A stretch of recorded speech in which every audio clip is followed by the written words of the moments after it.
Removing a stuck Moen 1200 or similar shower cartridge can be a challenging task, especially if conventional methods like using the Moen shower cartridge removal tool have failed.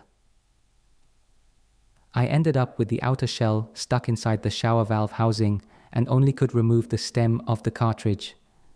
Here is how I fixed it. Always ensure that the water supply is turned off before attempting any plumbing repairs. Use a plier to break the two tabs on the outside of the cartridge.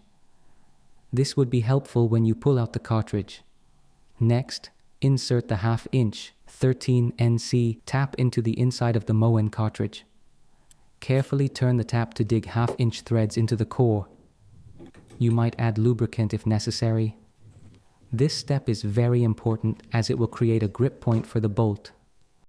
Once you have threaded the center core of the cartridge far enough, remove the tap and screw the 1/2 inch wedge anchor into the core. I use a 4-inch long wedge anchor, but anything longer than 3 inches would be good enough. Use a couple of washers on the front to push against the front face of the shower valve opening, aiding in the removal of the stuck cartridge. Now, use a wrench to turn the bolt clockwise.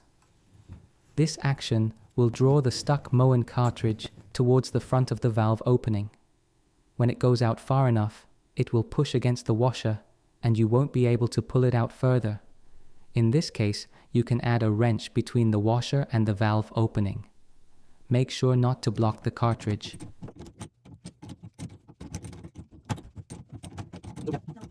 Once it's sufficiently loose, you should be able to pull the stuck cartridge out.